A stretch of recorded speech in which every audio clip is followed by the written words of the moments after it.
Hi everyone. So yeah, I'm going to talk about power communities today. So I'm David. Grant Thornton, we're a professional services firm. Maybe you've heard of us, maybe you haven't. So I am looking after trainee talent, basically. That's what I do. But I'm going to start with a story about my dog, if you weren't expecting that way. It's a bit of a curveball. So this is Alfie. This is my dog. We've had him for about 4 years now. And Alfie does everything with us. He travels with us. He's my running partner. Everything with us. He's part of the family. And bear with me here, by the way. This is a bit of a random one. But yeah, Alfie, he does everything with us. But about 6 months ago, I was working in Manchester, and I got a call. I got a call from our dog walker, and he said, "Look, I've got some news for you. I'm in the vets now, and there's a problem. Been out walking with Alfie, and he's chasing a ball, which is his favourite. You can see there, it's his favourite thing in the world. And he sort of fell and stumbled down a sort of uneven bit of ground. And if anyone knows Springer Spaniels, they're just so fast and so energetic that it's just normal for him to do that. But this time he fell and he broke his arm, leg, front, whatever you call it. He broke that pretty badly in quite a few places.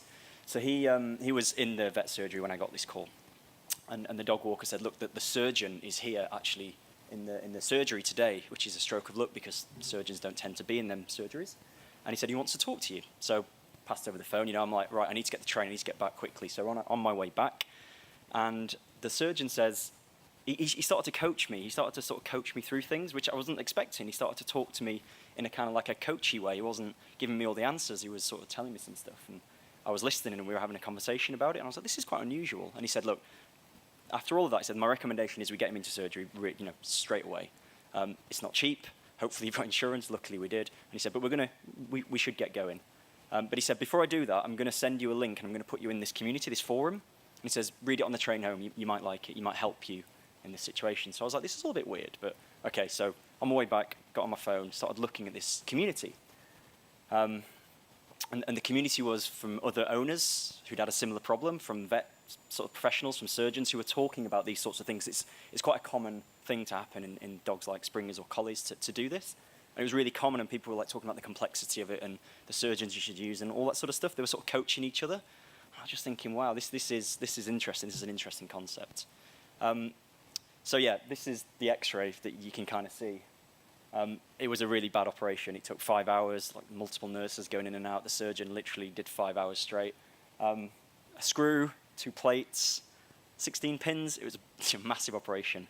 But I was continually coached that process. So that kind of happened later on in the day, and I was getting regular updates. And we were kind of, coached through it. But this community was really massive.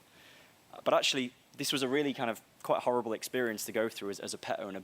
But I felt like supported throughout it. I was like, this is not an easy situation, but I feel quite, enthused by this. I feel kind of energized by this. And my preconception of what was happening was kind of smashed a bit. But what helped the most, this community, was through the recovery process, the next bits and pieces. So that's the kind of link back to Grant Thornton, really. And I'll talk to you about what I'll cover here. So I'm going to cover the impact, the communities that we hold within Grant Thornton for our candidates, for mostly our trainee candidates. I'm going to talk about the impact on their candidate experience. I'm going to talk about their new joiner experience. I'm going to talk about some of the key metrics around the communities as well, how it massively helps us. We've run these communities for 4 years, and as I was going through the process with Alfie, I was like, gosh, this is almost maybe what a candidate feels like going through this sort of thing. And we're talking trainees who, they're either school leavers, this is the most impactful for, or they're interns, or they're 12-month placementers or graduates. All that population have gone through this maybe once before in their lives, maybe not at all. So this is a really kind of an impactful thing that we use, but we have spread it to other sort of populations within our recruitment. So I'll talk about the key metrics, and I'll share some of the key elements. We have won awards for our candidate experience, and this really is the cornerstone of what we do in our candidate experience. And I'll talk about the peer-to-peer element of the coaching. That's just been absolutely huge. That's just changed the game when we introduced this. So trainee recruitment at Grant Thornton, I won't dwell. But headlines, we hire a lot for the size of our firm, so about 450 hires annually. We have 12,000 applications, so quite a lot, and we run 6 different programs. I basically ran them through you a second ago. Our big challenges, we're in a very, very noisy marketplace. Professional services is super competitive. We're up against some of the really big brands out there, the EYs, the KPMGs, the PwCs, really big brands who are on campus in schools, a lot. We have a demanding audience as well. They expect their careers are going to, go in a good direction, and we need to be able to sort of show them that. and like I've said, tons of competition. We're in a very noisy marketplace. And we have to be really honest and super pragmatic about this. We're not everyone's first choice. You know what? We're okay with that. Maybe 5 years ago, we took that realization that, okay, we don't have that brand recognition. Not everybody knows Grant Thornton, and that's fine. We're comfortable in that space now. We don't go out on campus and kind of, we don't have the money to spend splashing on campus kind of promotions and talking to people in schools like all the time, schools across the country. So what we do is we spot talent, we headhunt, and then we try and nurture that talent once we've found it. So we make the effort to find it, a bit like the experience hire kind of world of the headhunting, and then we try our best to sort of almost change their perception, like it says in the bottom left there. We're really genuinely, from feedback we've got from all our candidates, we're not their first choice when they first apply. Some might see us, know about us, and be like, yeah, I really want to work there. But most are kind of like, it's, I know about you, but maybe you're not my first choice. But through the process of these communities, which I'll show you in a second, and the coaching kind of mentality that we have, we see a switch around and we see people like genuinely saying, actually, perhaps wasn't interested before, but I am really interested now. So we give that standout personal experience, so that's a big thing for us. And inclusion's huge for us. Coaching and communities, the communities allow us to do all of that, and I'll talk you through how we do that in a second. We did recently win the Social Mobility Index from the government, so that is mostly, not entirely, but mostly based on our recruitment process, the way it's inclusive, the way we support, the way we nurture. And communities is really genuinely the biggest part of that, we think. So let me talk to you about our social strategy, because this is a social community that we run, or several social communities that we run, and we want to provide. And this is what we really want to do, is provide that market-leading candidate experience at scale. That's really important to remember, that we're doing this at scale, 12,000 applications. So we want to make sure that it's market-leading. We want to create connections as well. That's a big part of what we do, to create those connections. Make sure that they also get that network, and also they understand who we are and what we're all about. Brand advocacy, we can't do that on campus necessarily. We don't have the budgets to stretch the resource. But what we can do is create that brand advocacy by being on this forum and on this kind of platform. And we really want it to embody Grant Thornton's coaching culture. Drive quality, it's huge for us. Quality over quantity is massive, like most people would say. And we want to hire better candidates in a bigger volume and as quick as we can, like everyone else. And we also need it to drive commercial value. It's really important for us. We want to reinvest that budget into other things within recruitment. We want to give this kind of standout personal experience. We do bookended coaching around our digital interview. We do tons of that stuff. To do that, we've got to reinvest our budget. We don't have an endless budget, like you guys won't either. We've got to pick and choose, and we've got to reinvest things. These communities massively help us do this at such a cheap price. It's pretty scary. So our first, this is an external community. This is one that's less a community, more a blog. So this is something I'll just quickly touch on. It's called Spilling the Beans. It's a blog and a vlog space that's owned by our trainees. So a bit of a brave move. We just basically said, okay, first year trainees or interns, they tend to take it over when they're with us.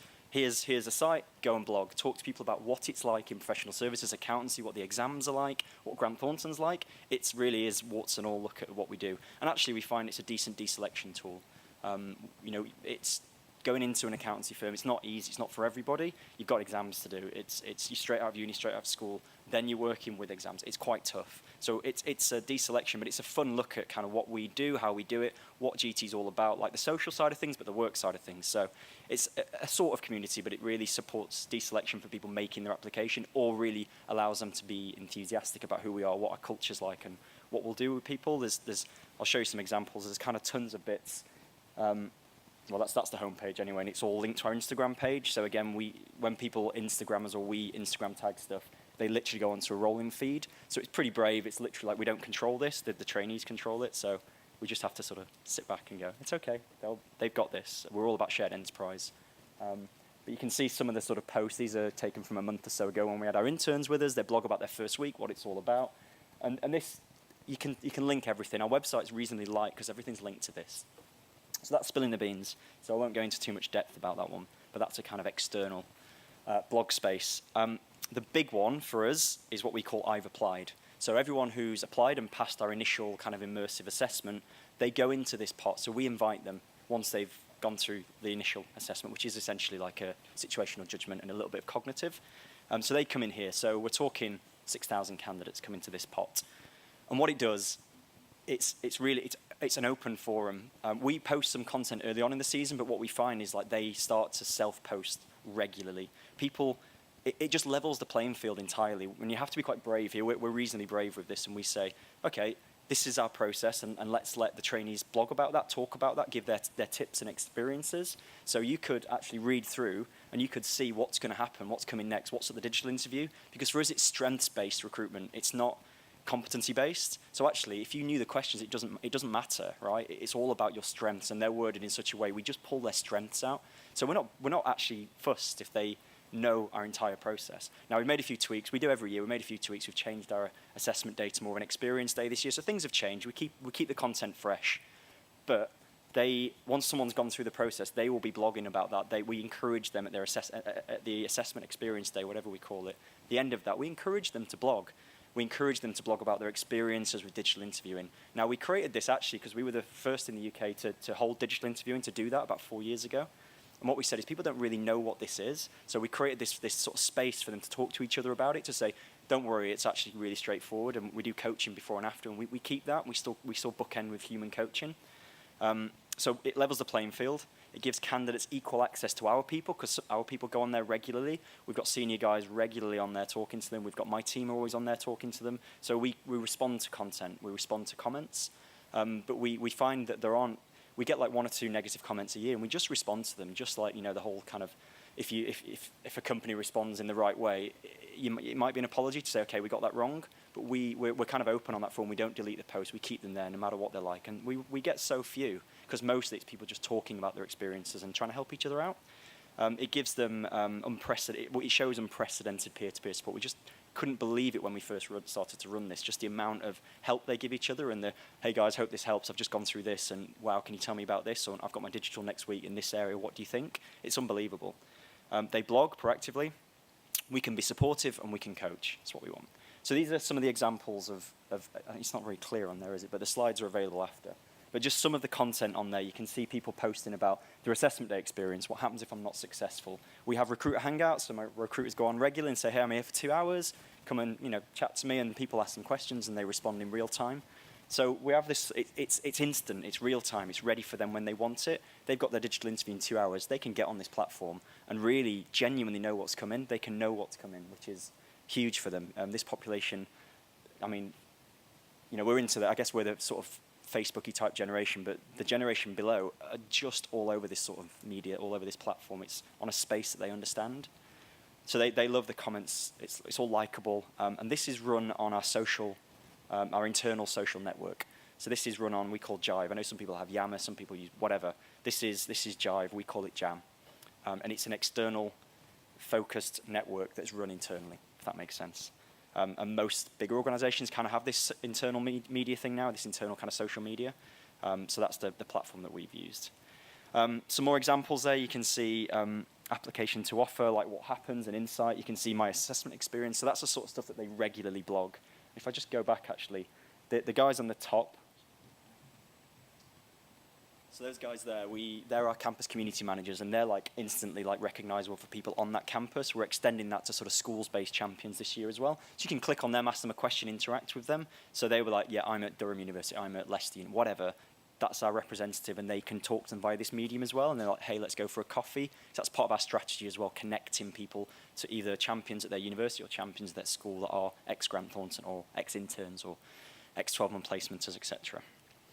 So this is I've applied. There's a couple more examples. I won't dwell. You probably got the idea. People just blog about their experiences and they talk to each other. And you can see the comments, and maybe you can't, but they tend to be not from my team responding. They tend to respond to each other. We don't have to actually do much admin on the site. They tend to help each other out, which is great. We do get technical questions. Every now and then they get stuck at the digital interview. The technology might fail. And then we can just pick it up, help them out, take them out of this, and just say, no worries, we'll message you separately and sort this out. Don't worry. So it's a good mechanism because you're never really sure. People sometimes might email in or ring in and say it's not really working. It's quite rare it doesn't work, obviously, but we can pick this up straight away. And other people can see, oh, wait, it's not working, so I can just ping them a note and we can get them back in the process. There's just an overview page of some of the stuff that happens. So that's I've applied. That's the big one for us. It's been game-changing. It really has. We also have I'm joining. So this is when people have made an offer. They're moved from the I've applied portal. And the guys in the I've applied portal, they get access all year. So if they're rejected in our process, they still get to remain in the community. And they get to talk, and they do talk about other opportunities. We're fine with that. They talk, they help each other out. Hey, I've got an assessment day somewhere else. Anyone got any tips, advice? So they actually help each other out with like other competitors, which is fine. And the I'm joining page is the guys that are joining Grant Thornton. So this is slightly different content tailored around Keep Warm. So this is the best Keep Warm tool I've ever seen. It's, you can see that I've received an offer. What next? That's a key thing. Like what happens next for them? We do background checks. How does that work? What do they need to do? Things like that. There's a bit more. We do week in the life. So we get our first, second, third year trainees to sort of blog about a week in their life, and we use first years quite a lot. We use school leavers quite a lot because school leavers are really nervous about this sort of thing. So we just make it real and we make it relatable, and they can reach out to them and message them, and it's all instant, which is great. And other people can see the conversations, which is superb. We have competitions every year. This was a particularly good one. We had a party. We sent everyone a party popper and said, pop it somewhere cool, send a picture, Instagram it to us, and we'll choose the winner. And the guy, you can see it on the left there with the dog, that was the winning one. That was a pretty cool one. That wasn't my choice, by the way. I quite liked it. We also have like events. This page allows us to create events, so people can like register for events. We do some Keep Warm events in offices. Most of you probably understand the trainee cycle or student cycle, but if you could hire someone in September, October, and they wouldn't join until the following August. It's a long time. So we do a lot of Keep Warm stuff where we can, and this really helps us manage that and keep them really, really engaged. Peer-to-peer coaching, I said that is the key to this, and that's what we actively encourage it. We see so much of this. It's incredibly powerful if your peer is telling you something. This is what I felt and saw with my dog Alfie. I was seeing other people in the same situation as me saying, it's going to be fine, and this is what you're going to go through, and this is the rehab, this is what you need to do, why don't you do hydrotherapy, blah, blah, blah, blah, blah. It's the same sort of stuff. They're a bit like, again, especially school leavers. It's the first time they've done this, and if they're in a great school, they maybe get great support. If they're not in a great school, and we actively reach out to schools that are social mobility cold spots, that's part of our strategy. These guys don't have great career guidance, and they might not even have great teachers to be able to guide them through this. This is a really important tool for them, and this is one of the main reasons we've done well in the Social Mobility Index, is because we're able to reach out to people. It levels the playing field entirely. Really powerful, all on one platform. It's familiar, like I said, and again, these slides are available, but you can see some of these are the best examples we've got over the last couple of years of just people coaching each other. Again, sorry it's a little small on there, but the slides are available. We have feedback from rejected candidates. Now, there's nervousness around this because what if they just start like slating Grant Thornton in the process? And that's negative, right? We have to consider that. But we do get some really glowing feedback to say, okay, thank you, you've rejected me, but I really appreciate your honesty. I really appreciate the help you gave me, and I really appreciate that you give me access to this wonderful forum. So we get some really great feedback, and we have. The next slide kind of shows Laura Stewart-Berry is reasonably senior in our organisation, and she actually got involved in this thread and started talking to this person because they raised some great points, and it was really collaborative, and they actually helped us figure out a solution for something else. So you can kind of read that in my presentation notes, but you can see there from Chris there, it was basically like, I'm just humbled and grateful that you gave me this help. And this is Laura just reaching out to him, and you can @tag people as well, so you can just bring people in like Facebook or Twitter or whatever. So what are the highlights? Well, we've seen a massive reduction in decline in renege rates, just massive. So this season alone, they're down 59% and 18% respectively. So that's pretty big, especially the renege rate. By renege rate, we mean people who accept and then go on to turn us down. And it's quite common in the trainee world. So we're trending like way, way, way under industry average. And we attribute it mostly to the communities because of the Keep Warm element. We have a much higher conversion rate at assessment day after we introduced these. We went from around 40%. So that's people who attend our final stage and then get offered a job. It's now up to around 58%. We made some tweaks this year. We brought in a bit of a more of an immersive assessment earlier on, so we think this will rise even further, but we're at 58% at the moment.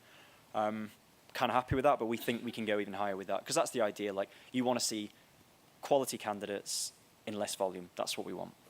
But you want to know that they're the right people, hence the switch to a more strengths-based approach as well.